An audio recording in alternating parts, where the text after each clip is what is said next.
estamos juntos novamente aqui no podcast Reset Humano.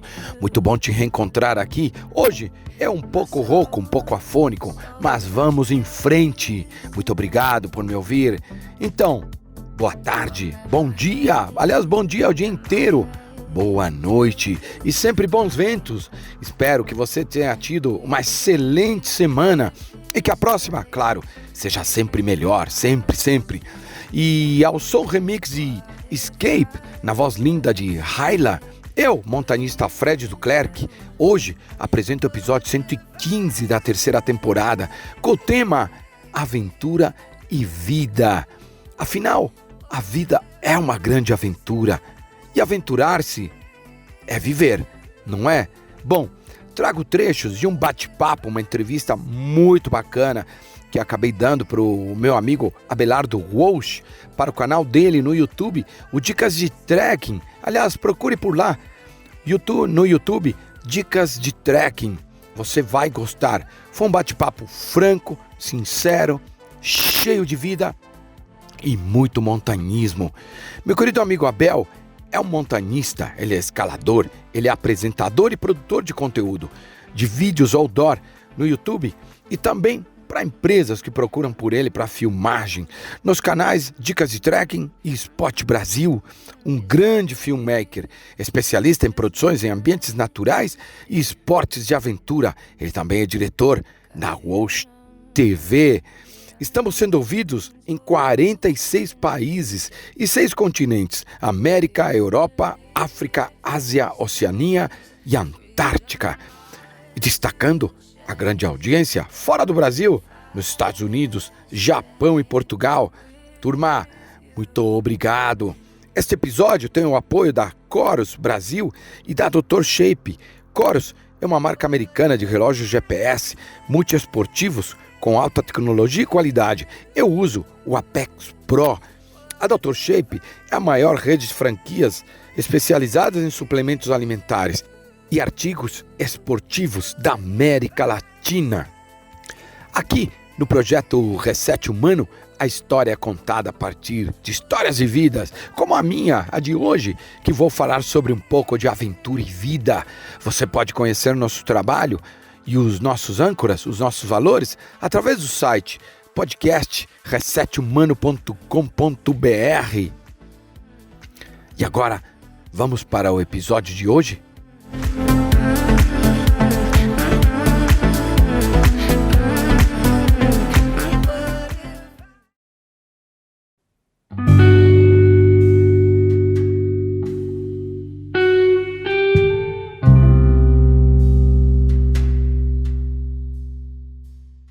As pessoas se predispõem a te ouvir um pouco, né? Um pouquinho de vida, né? Hoje a gente fala de aventura, fala de vida. É muito legal, sim, né? E tô super animado. E você falou aí sobre que eu larguei tudo, né? Na verdade, foi um processo, né? Até chegar a virar a mesa, de que eu chamo, né? A gente vira a mesa quando os pensamentos estão adequados com aquilo que você pensa, que você imagina, que você quer da vida, né? Então, foi sim, trabalhei no mundo corporativo bons anos, não larguei o corporativo por frustração, não, isso eu quero deixar bem claro. Pelo contrário, amava o que eu fazia, gostava, só que eu queria levar uma vida um pouco mais fiel aos meus valores, um pouco mais fiel à minha forma de ver o mundo, né? E a forma de senti-lo, né? Eu achava que, do jeito que estava, eu não colaborava tanto com o planeta, né, com as pessoas, muito mais com o mundo.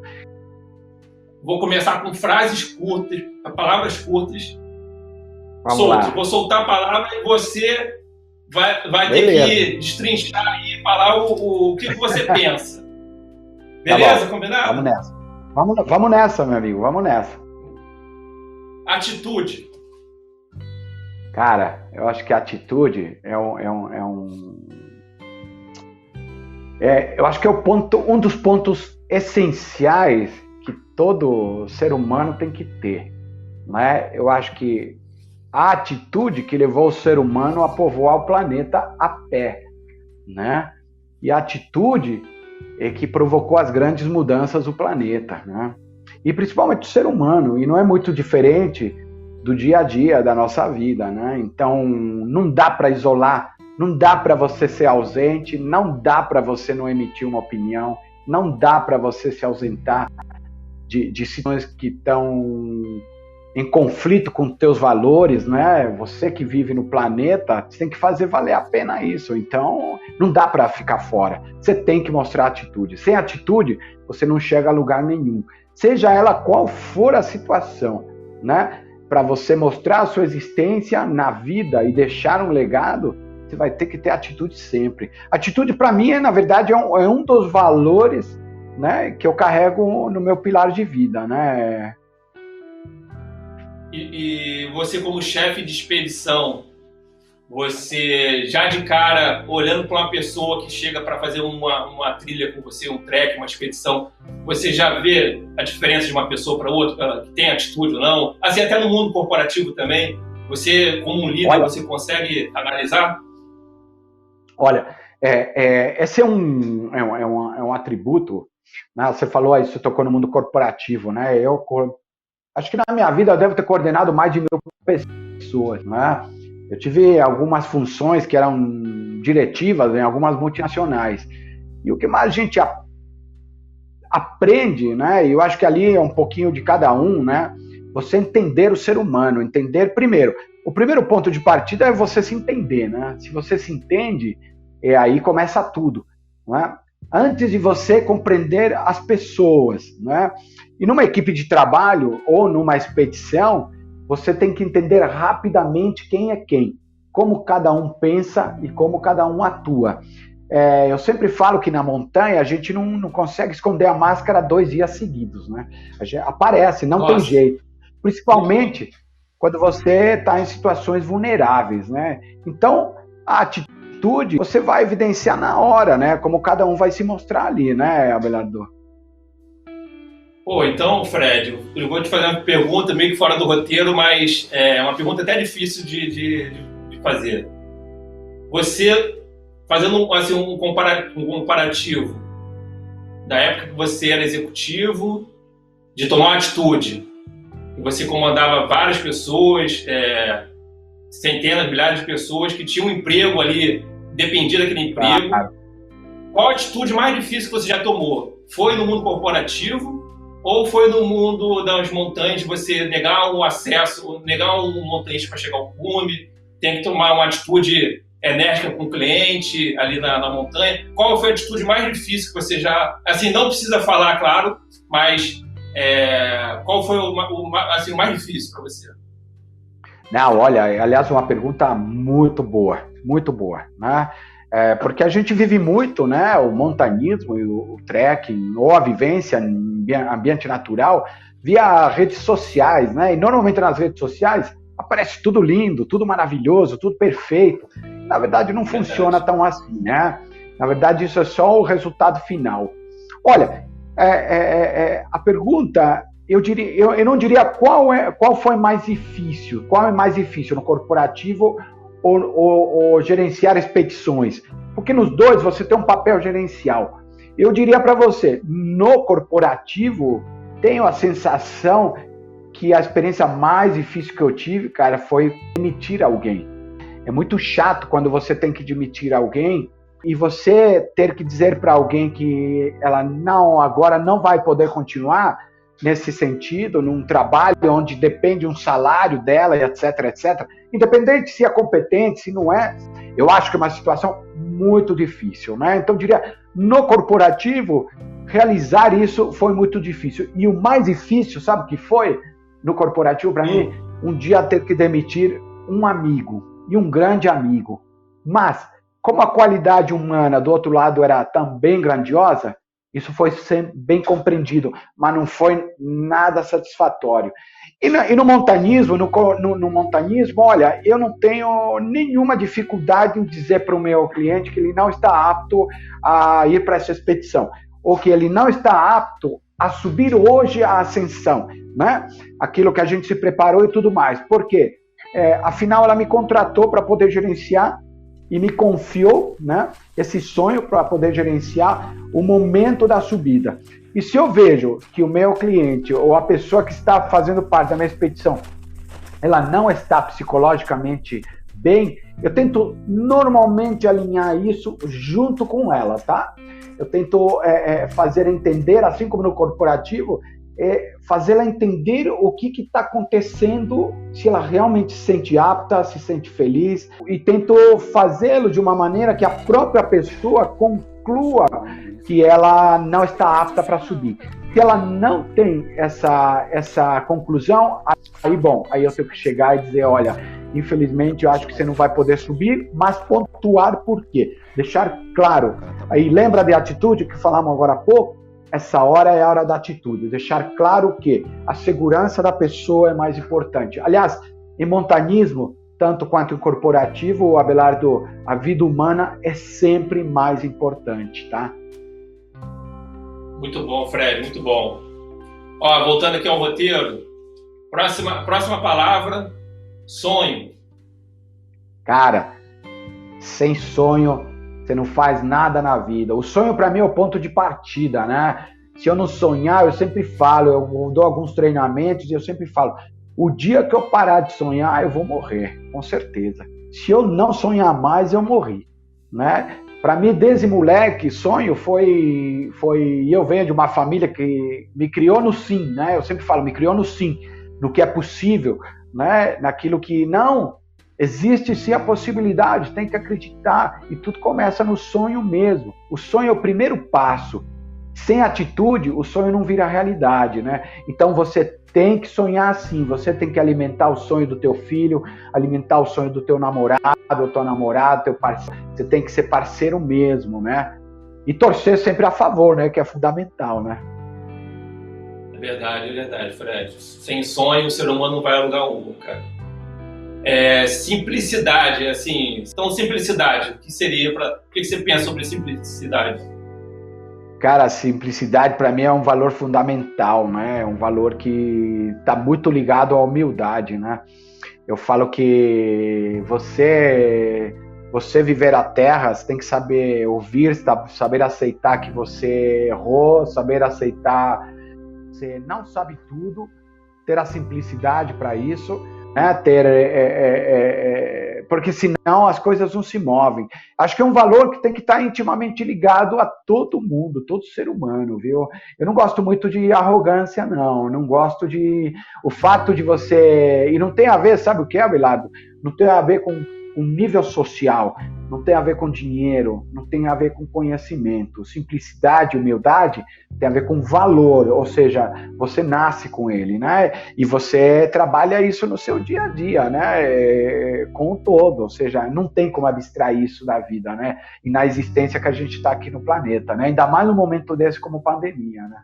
Não, e na montanha, a gente é igual todo mundo, né? Não tem essa de status na montanha. Você é uma pessoa simples, você está ali. O que te difere é a tua capacidade física e mental na montanha. Somente isso. Eu deixo muito claro assim, né? E eu falo muito isso. Antes de começar qualquer expedição, eu deixo muito claro o que vai reger a expedição, né? E que para mim todos são iguais.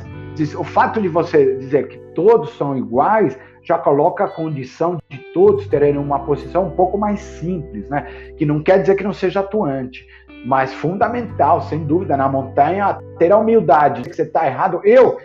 Quem é guia profissional, não existe um guia profissional que não errou um dia na vida a trilha. Não, bacana, Fred. E uma coisa que eu comento com meus amigos, até puxando a sardinha para o nosso lado da parte da montanha, né?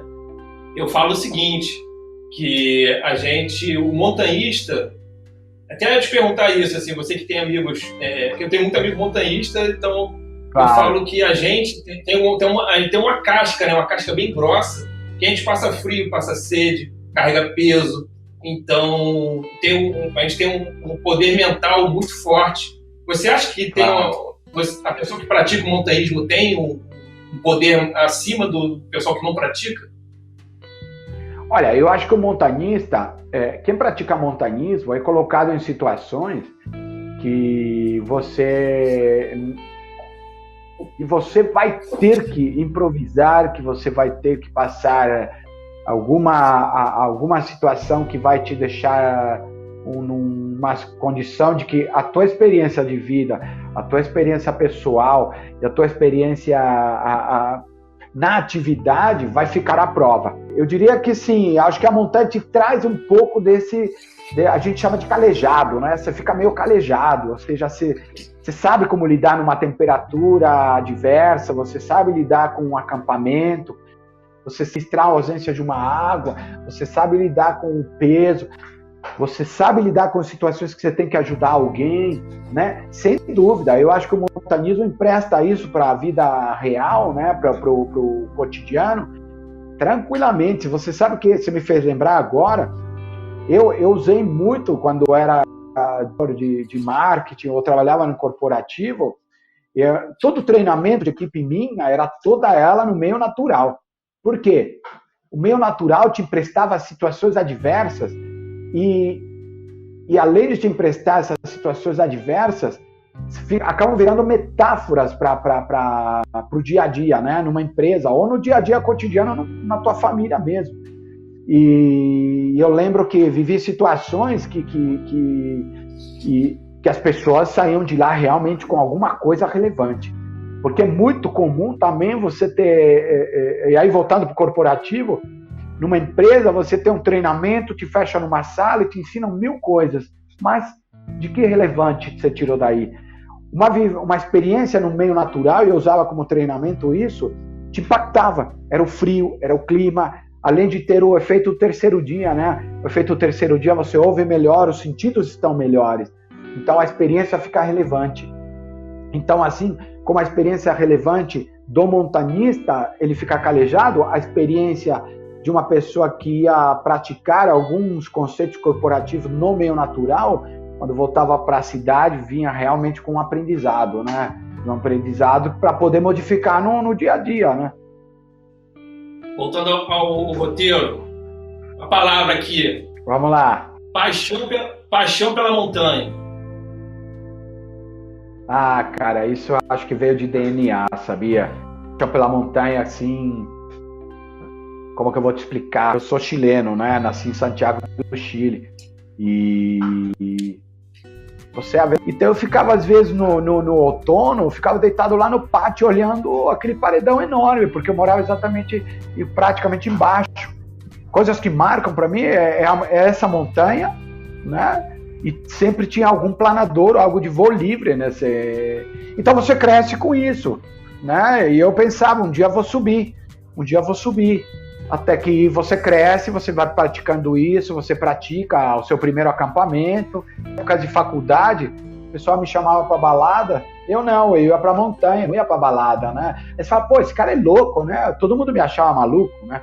Porque, pô, o cara não gosta de balada. Não, eu gosto de balada, mas também gosto de natureza. E natureza e montanha, para mim, era muito mais importante. Bacana, Fred. Ó, lembrei da minha infância. Adolescência para infância para adolescência, eu sempre tive essa paixão pela montanha, sei lá. Minha família me levava com 6, 7 anos, já subia montanha. Parque da Tijuca aqui, eu subia todas essas trilhas com 7 anos, acampava. Só que aí, quando eu comecei a andar com 13, 15, 16 anos, eu só tinha amigo que gostava de balada. E assim, eu fazia trilha sozinho, porque meus amigos todos gostavam de balada. E aí eu tinha que fazer trilha sozinho, cara. Muito legal. Ô Fred, tem uma pergunta aqui do Lobo de Aventura. Ele faz a seguinte pergunta: quais os 3 requisitos básicos para um bom montanhismo? Eu acho que assim, o primeiro, que eu acho para mim fundamental, que é o de partida, que tem a ver com atitude e tudo mais, é o autoconhecimento. Se você não se conhece, você não sabe quais são suas virtudes, seus pontos críticos que você precisa desenvolver e melhorar, né? Se você for para uma empreitada vulnerável, já vai começar errado. Então eu diria para você, o autoconhecimento para mim é o primeiro e o principal, porque tem a ver com condições psicológicas, condições físicas, etc. O segundo é estrutural. Você tem que estar sempre bem equipado, né? Sempre bem monitorado. E quando eu falo estrutural, sempre bem acompanhado. Parceiros de montanha que realmente, na hora que você precisar, vão estar lá. E o terceiro, eu diria para você entender sobre montanhismo, ter uma cultura de montanha.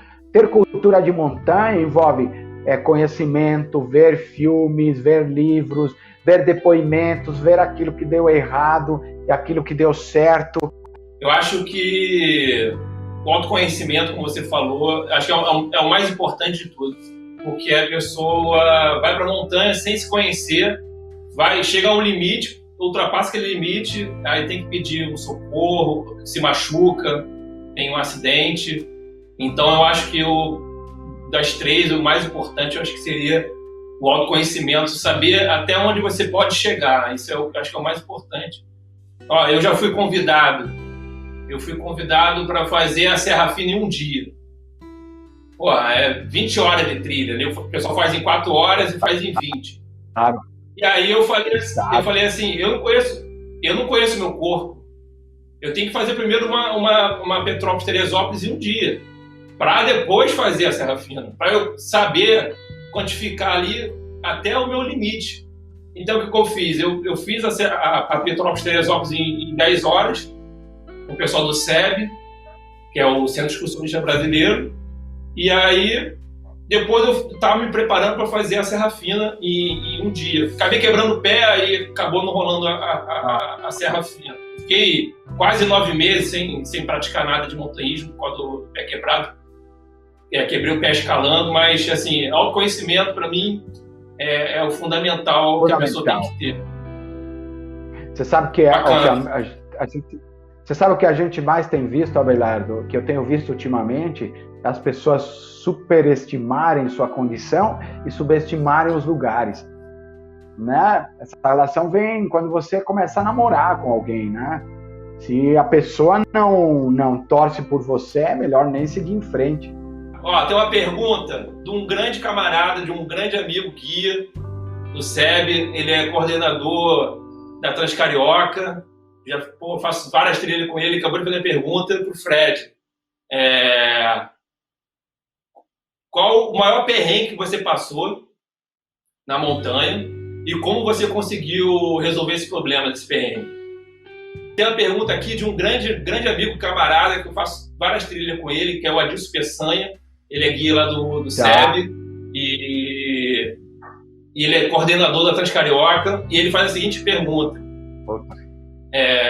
qual o maior perrengue que você já passou na montanha e como você conseguiu resolver esse problema?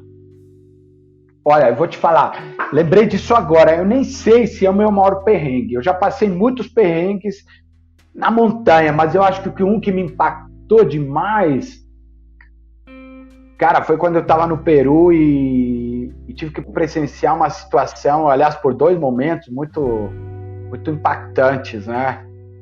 Tava descendo em Alsangate, né? E tava com clientes e tinha um outro colega meu com outros clientes e, teve uma avalanche. Infelizmente, esse meu amigo e o cliente dele vieram a falecer. A esposa dele se salvou. Você lidar com a morte tem muito a ver com o teu intro, né? Tem muito a ver com você. E isso me trouxe uma sequência depois, que eu tinha uma expedição encavalada no Chile, né? E eu tinha uma ascensão e eu tinha que subir.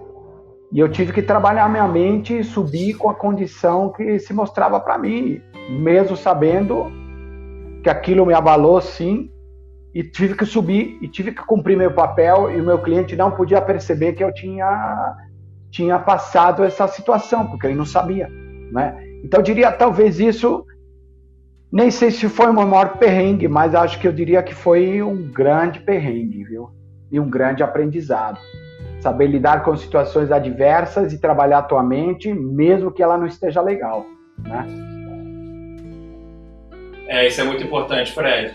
A Tatiana Norico está fazendo a seguinte pergunta: qual dos trekkings qual o trekking mais desafiador para você? No Brasil, vou falar, no Brasil, América do Sul, tá? Bom, Brasil, para mim, sem dúvida, é Serra Fina. Hoje em dia, para mim, particularmente, não é porque eu já fiz mais de 70 vezes, mas ela sempre é um desafio, porque pelo relevo, por quem vai com você, porque você conhece, ela coloca à prova, toda a expedição que eu vou para lá, ela coloca à prova as pessoas. E as pessoas são parte integrante do teu núcleo, do teu ser, então não tem como. Então eu coloco a Serra Fina como o trek mais desafiador do Brasil, assim, no meu ponto de vista, tá? Na América do Sul, cara, eu já vi alguns treks muito desafiadores. Tem dois que eu gosto muito. A Serra de Santiago, com nevasca, ela se torna uma viagem extremamente difícil. Assim como o Navarino. Eu já fiz a travessia de Navarino, que é o trekking do fim do mundo, que eu faço normalmente no Réveillon. Já fiz 4 dias com nevasca. Você sabe que eu fiz com um grupo, aliás, muito marcante, um grupo de brasileiros, excelentes montanistas, 4 dias nevando. E olha, não teve um que não foi sorrindo, não foi rindo, não foi feliz. Ou seja, eu colocaria essas duas como situações bem difíceis ali. Ó, eu vou contar um caos aí pra você. Eu não vou falar os nomes, mas quando eu fiz a Serra Fina, tava com os amigos e tal, tava guiando os amigos e baixei o track log no GPS só para chegar ao sítio do Pierre. E eu nunca tinha ido e tal. E eu não coloquei o escape lá do Paiolinho. Eu não tinha esse track log do escape, que é da desistência, né? E aí, você teve que achar. Quando a gente chegou... o que aconteceu? Quando a gente chegou na base da Pedra da Mina, meio que anoitecendo e tal, e aí o camarada falou assim, eu não subo, eu não vou subir de noite, eu não tenho lanterna de cabeça. Eu falei, porra, mas você não tem lanterna de cabeça? Não. Eu sei que teve um estresse e a gente subiu de noite.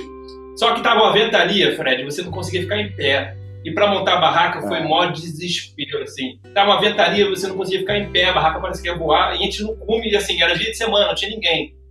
Ninguém lá, a gente ficou um dia sem ninguém.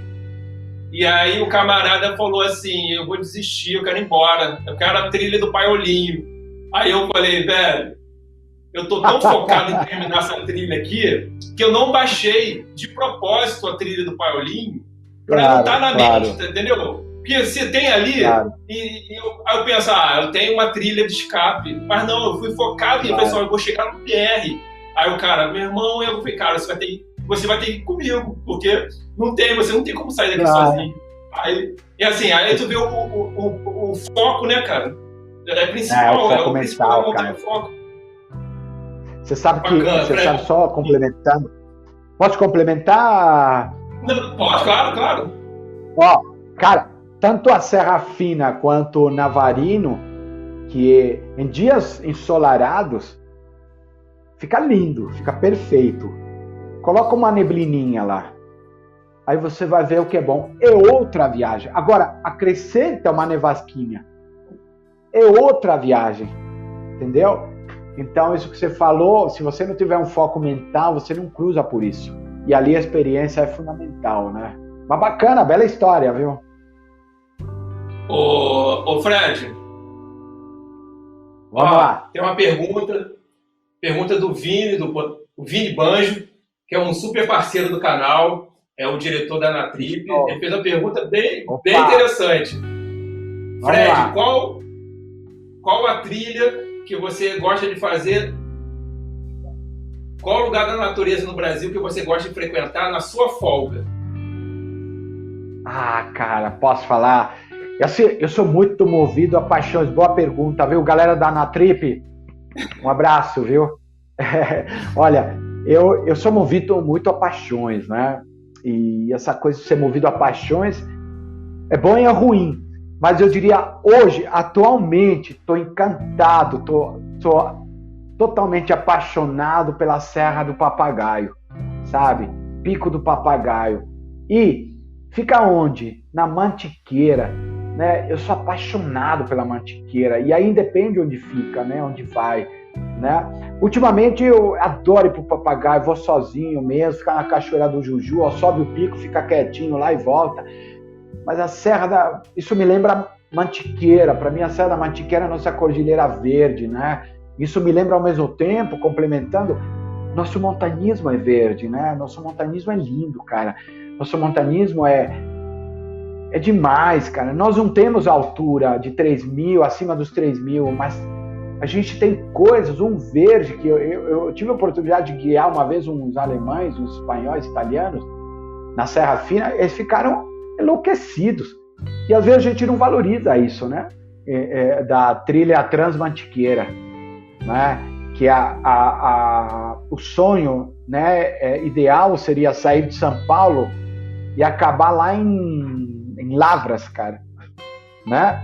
E com certeza, imagina, passando aqui perto da região de Extrema, Itapeva, entrando pela região da Mantiqueira aqui, perto de Campos, e aí indo embora até perto de Itatiaia, para depois virar para o Papagaio, para depois virar a Chapada das Perdizes, e depois virar ainda para a região de Lavras, né? E eu lembro, você me fez lembrar uma coisa muito legal. Há 20 anos atrás, eu lembro que eu falei, pô, eu pratico uma travessia no Chile que chama Transvulcânica, né? Ou Transandina, que eu chamo também. E eu falei, pô, vou criar algo disso no Brasil. E eu lembrei eu falei, pô, vou criar uma Transmantiqueira. Imagina, humildemente, né? Era somente Marins Taguaré e Serra Fina. E depois falei, pô, não, vou até Itatiaia em Maromba. Pô, legal. Mas, cara, como é fértil, né? E a galera do montanismo e trekking acabou criando essas versões que são fantásticas, cara. Imagina, 30 e poucos dias fazendo uma trilha. Eu acho sensacional, eu acho fantástico, né? Fiel a seus valores. Fundamental, Abelardo. O montanista e o trekker. Eu diria não, mais que isso. O cidadão, o cidadão, o ser humano, eu vou falar, o ser humano que mora no planeta Terra, se não for fiel ao que ele pensa, né?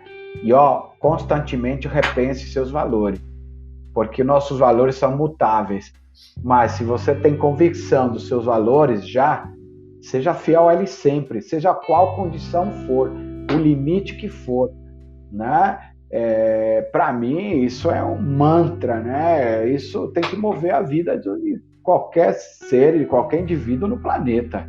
E no montanismo, Abelardo, fundamental ser colaborativo, ser participativo, né? Ser positivo, pensar no bem, fazer o bem sempre, né? Não tem como, sempre. Você tem que ser fiel sempre àquilo que você pensa e repense sempre, mude sempre. Você sabe que hoje em dia, eu comento muito isso ultimamente, ainda mais nesse processo de intro, né, de isolamento.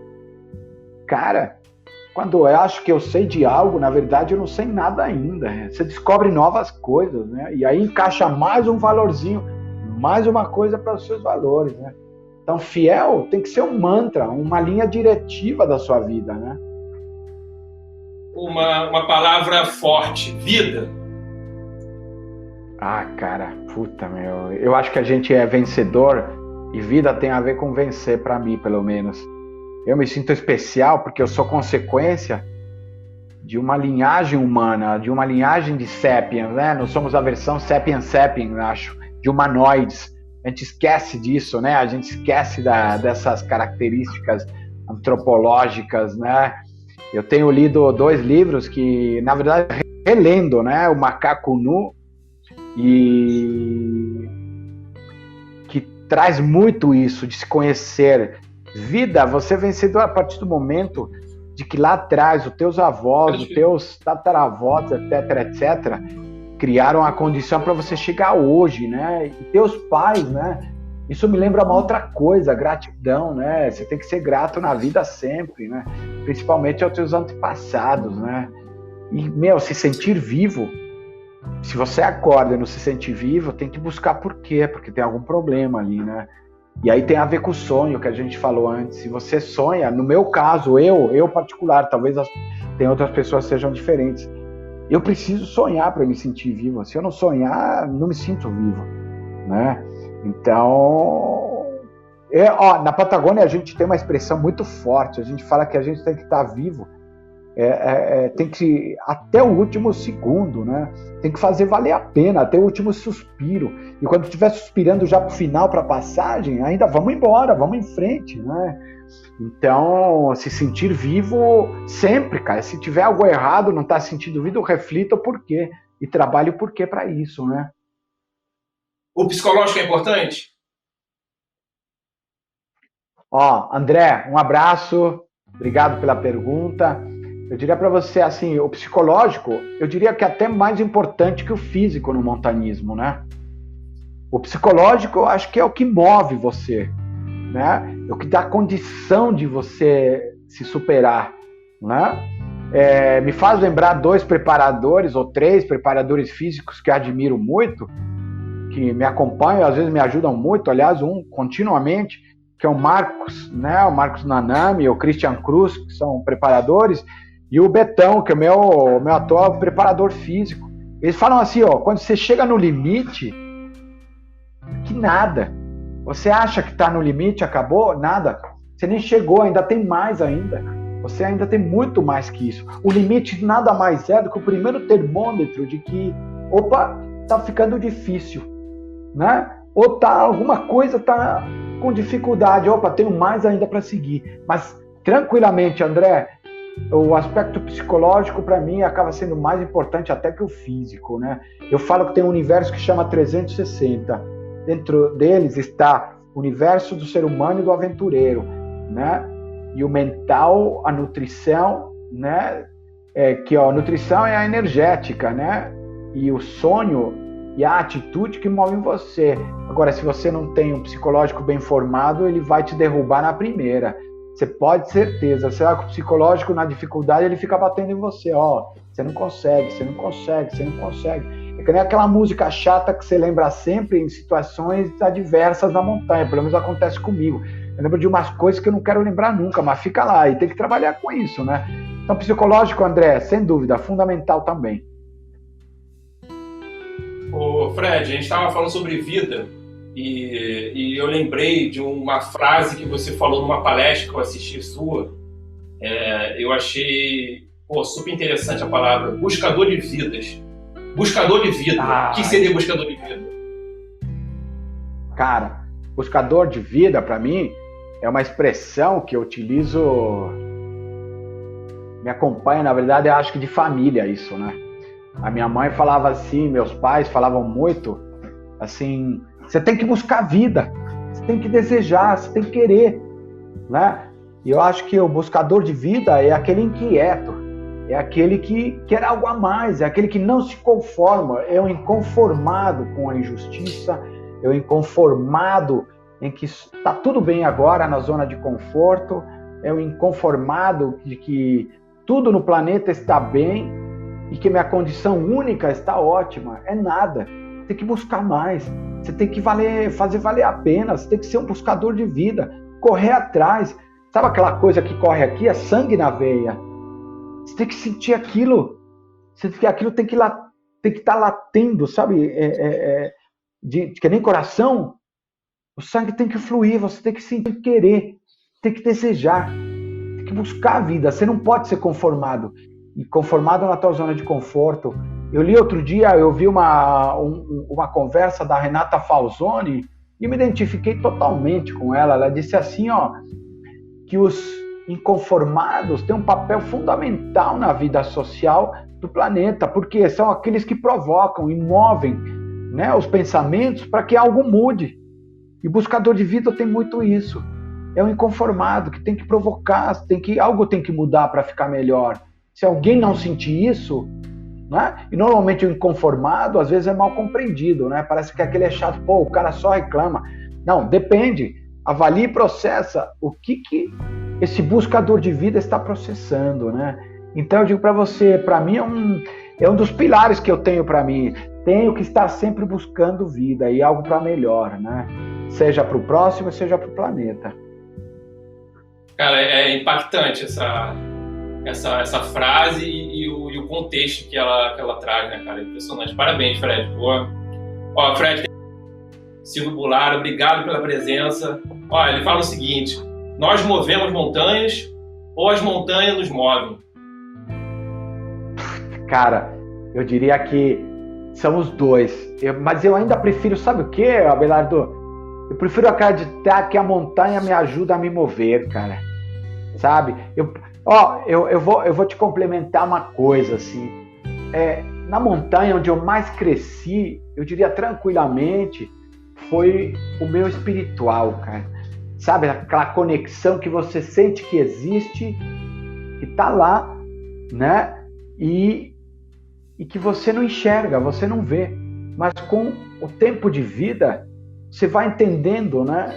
Putz, existe uma conexão a mais, né? É assim como isso me lembra, eu dou sempre um exemplo. Pô, amor, sentimento, é uma coisa que a gente não vê, não é? Mas a gente sente, não sente? Então, o montanismo me trouxe uma coisa, fez crescer o meu lado espiritual, acreditar em coisas que eu não vejo, mas eu sinto, entendeu? Você tocou num ponto, tocou num ponto de conexão. Lembrei de uma trilha que eu fiz com o pessoal do SEB, que é um clube de 100 anos, é o clube mais antigo do Brasil, tem 100 anos de história, Centro Excursionista Brasileiro. Então, eu fiz uma trilha, assim, eu faço sempre trilha com eles, mas teve uma vez que tinha um convidado, que você pode fazer trilha como convidado, né? Você tem direito a uma trilha lá para conhecer o clube e tal. E a gente fez uma trilha, então, até com um coordenador da Transcarioca, e aí, quando acabou a trilha, esse convidado, que a gente não conhecia ele falou assim, nossa, eu quero andar com vocês porque vocês não estão fazendo trilha para tirar foto, ninguém mexeu no telefone, tá todo conectado na natureza. É isso aí, cara. Você sabe que você me fez lembrar, Abelardo, eu gosto de comentar isso, essa conexão, e isso me lembra quando eu era executivo do corporativo, tem a ver com vida cotidiana, né? Você sabe que a maioria das pessoas que viajam comigo são o quê? São médicos, são administradores de empresa, donos de negócios, são gestores de processos e pessoas, né? São médicos, galera de TI, engenheiro, viaja muito comigo, né?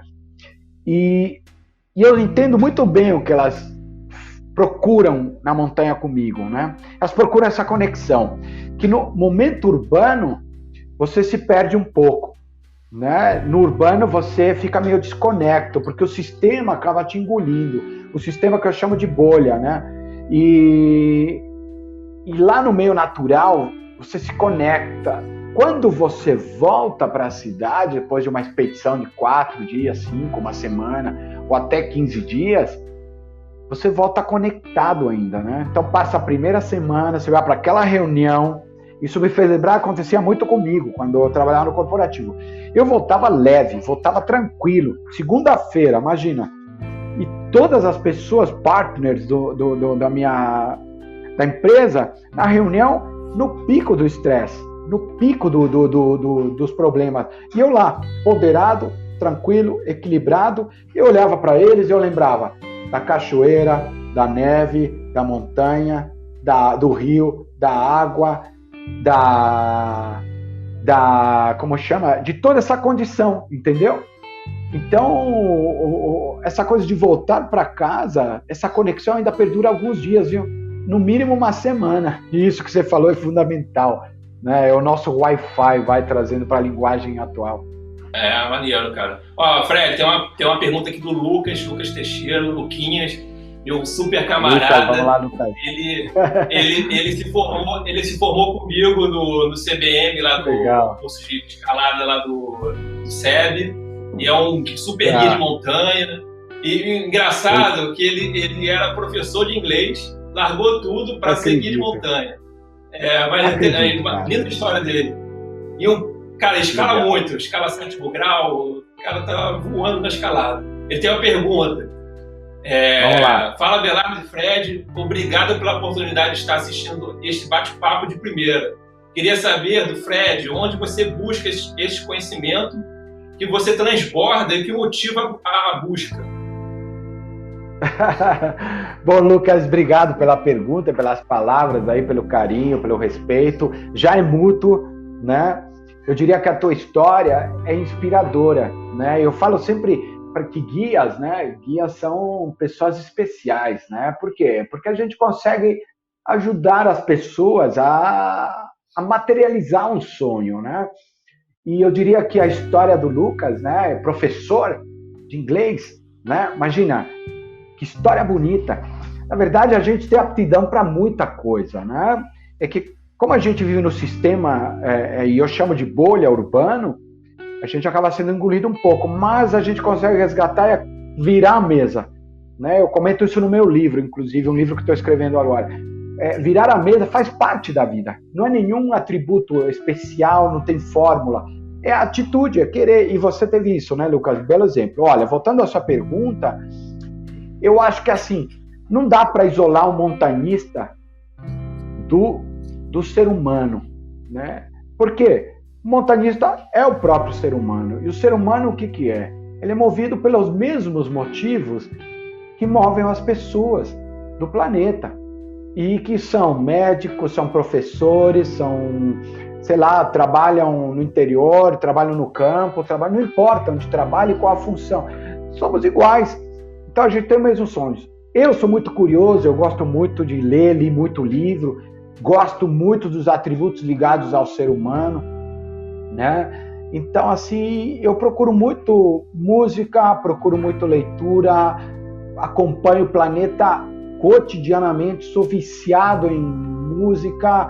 Até antigamente eu não achava que era tão ativo assim, sabia? Eu achava que era meio normal, mas hoje eu consigo entender que eu acho que eu sou mais ativo do que eu imaginava, né? Mas aí tem um pouco de DNA, que a minha mãe também, 73 anos, e outro dia ela estava falando a situação econômica e política americana e brasileira. Pra você ter uma ideia, 73 anos, você fala, pô, 73, pô. E se bobear, anda 10 quilômetros todo dia. Então, assim, quanto mais a gente tiver a mente ativa e conectada em conhecimento, né? E conhecimento é cultura, né? E cultura, conhecimento é poder, é força fundamental, né? Eu gosto muito de ler, viu, Lucas? Eu gosto muito de entender, de procurar, de entender o ser humano, entendeu muito. Nesse isolamento, eu tenho assistido, para você ter uma ideia, diversos documentários assim que de tudo, da origem do homem até o Império Otomano, para você ter uma ideia. Outro dia fui ver o documentário da Segunda Guerra Mundial. E aí para diante, né? Então, acho que se manter ativo, né? Ativa os neurônios, aí eles não vão morrendo. Eu diria que são viciados por conhecimento. Do my eyes speak true? My soul in touch. Opa, deu uma interrompida. Este episódio não chegou ao fim. Na verdade, é a primeira parte. A segunda parte sai na próxima semana, na quinta-feira. Fique atento, fique ligado. E se você ouviu até agora, muito obrigado por me ouvirem. Espero que tenham gostado deste bate-papo com meu amigo Abelardo Walsh. E sigam também nossas redes sociais, como Aventure Box, Instagram, YouTube, LinkedIn, Facebook. É só procurar pelo Reset Humano. Como eu sempre digo, o projeto Reset Humano tem o DNA no convívio com a natureza na montanha e visa desenvolver o ser humano, dando um reset, gerando aprendizado e conhecimento para desenvolver a sociedade, impactando de maneira positiva na natureza e nossa casa, no planeta Terra. Desejo a todos uma excelente semana, muita luz e bons ventos. Até o próximo episódio com a segunda parte do Aventura e Vida.